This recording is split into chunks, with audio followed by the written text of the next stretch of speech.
Hello everybody, Stippling Vaughn, and it is Saturday, the Memorial Day weekend, and I am at my usual spot, working away, and we're working on Victoria as we always have been lately. Like I said, I've been working on that George Perez tribute page. I don't want to show that, it's a completely different style. So, we're working on Victoria again. The only time we're working with Victoria so far, last few weeks, has been when I am doing these videos. So you get a good shot of all the details and how Victoria's being done. As you can see, I'm working with a 102 nib. Don't forget to like, subscribe, and comment. It helps out a lot.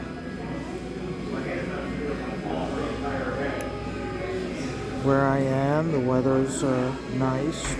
On Memorial Day, it's going to be hot. It's going to be humid and like 90 degrees. Today and tomorrow being Saturday and Sunday, it's not that bad. So, and to give context, Friday was the last day of the Amber Heard Johnny Depp defamation trial. We heard closing arguments from both parties, and then the jury went to deliberate.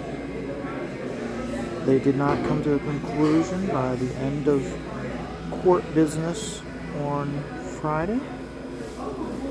So they get to keep their mouths shut over the course of the holiday weekend. And then on Tuesday, they will come back and we'll start deliberating again. So, as to who's right and who's wrong, I mean, I think that until the jurors come back with their decisions up in the air, I heard one lawyer on YouTube, he said that regardless of all the evidence that's been presented, when it goes to a jury, it is essentially a coin flip. You have a 50-50 chance, specifically because of the Virginia laws, and in a case like this, the jurors have to be in 100% agreement. So, I would not want to be on that jury.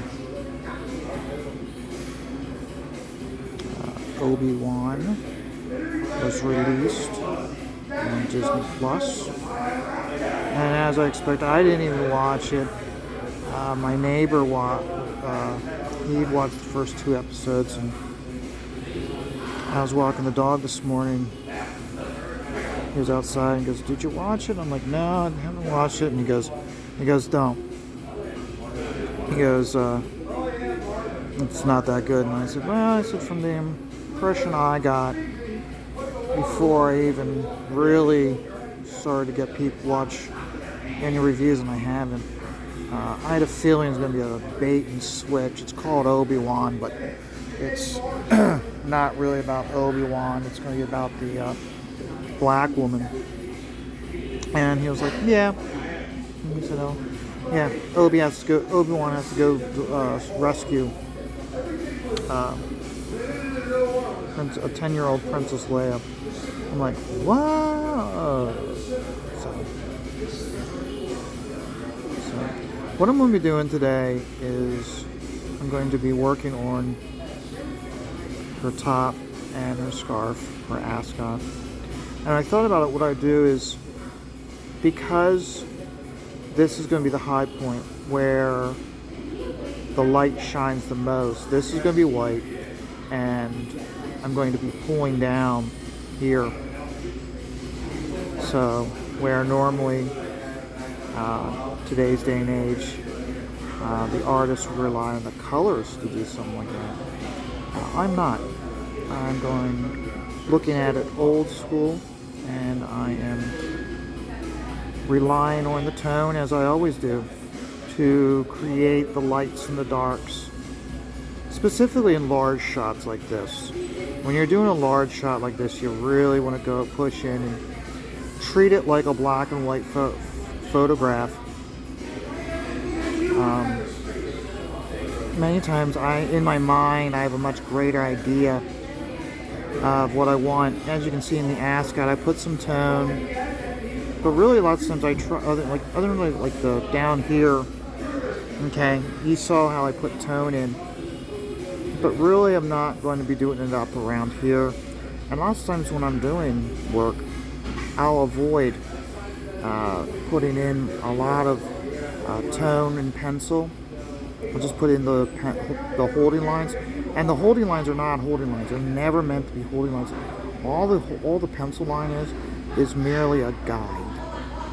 And all it is simply a guide to give me an idea of where the line. I'll pay attention to my line weight, but when it comes to putting down the dots, I use the dots to create the tone, and you can already see how the way I'm doing this, you can see how the ascot now is really starting to pop and pull away, that you can really get the stronger sense of it laying on top of the blouse. So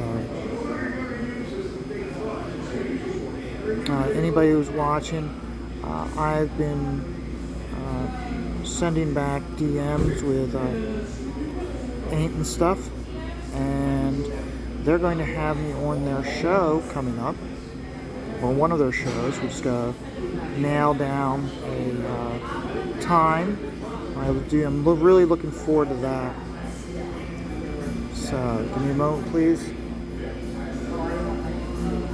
One thing when you're working with a nib is you have to refill the reservoir, and where with a disposable pen you don't have to do that. You just work and work, you just throw dots down. But I don't like using disposable rapidios. I mean, you can see where I've got them out, because I'll be using them on the George Perez piece, and you can see I've got my ash can of Scat Investigators out, so that way if anybody here, because many times I get people coming up and they want to see my stuff, and gotta have your product out for them to decide if they want to buy it. So, but yeah, you can really see, even when I really get into coming close, you can see the dots. When I pull back, okay, you can see how they're very light and fine, and you don't need to see so much you don't see those dots so much.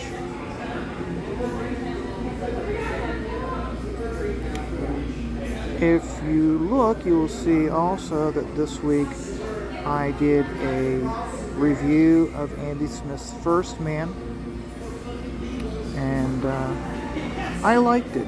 It was definitely, you could definitely tell that Andy is a big fan of the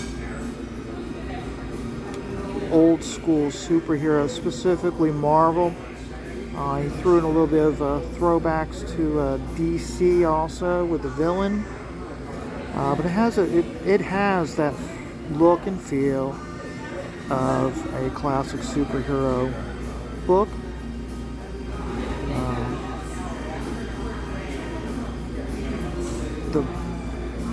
And more importantly, you have a good sense of how his character, Luke Henry, is he's kind of like a throwback to Peter Parker. What's neat though is we all know the story of Spider-Man and how he had to learn the hard way that with great power comes great responsibility with the death of his uncle. In this story, the uncle character is Luke Henry's dad. And it really demonstrates how Luke Henry is a well-rounded individual, even though he's in the body of a very powerful superhero. He was raised correctly, that instead of like throwing a superhero tantrum because his dad's yelling at him, he's like, oh, okay, I'm sorry, Dad, okay, I did it wrong, I'm sorry. It doesn't make him weeby or anything, but he's very respectful of his father, and he knows that his father has the best of intentions for him. His father doesn't tell him, you need to be doing this and this and this as a superhero. But his father's still treating him as a regular growing boy and guiding him that way instead of lecturing him and you need to be this way, you need to be that way. Which we don't get that a lot these days. I think about how it's all about the message and the lecturing in comic books today. And you don't get that with Andy Smith's First Man. So again, if you haven't checked out his First Man, I would advise you to go check it out. I enjoyed it. He's indicated in live streams that he's probably not going to be doing a third book just yet. He's going to be doing a different book. He mentioned he has one story going of a detective from the 1970s who gets thrown into modern day time, and so you already get the sense that it's going to be a man of the 70s, probably a little chauvinistic, and how he deals with interacting modern day times.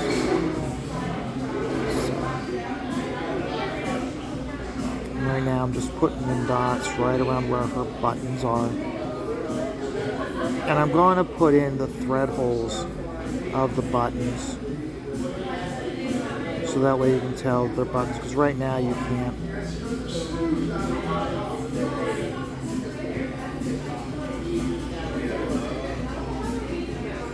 And it's funny how everybody goes, that, you must have so much patience, and that, or they were like, that is so tedious.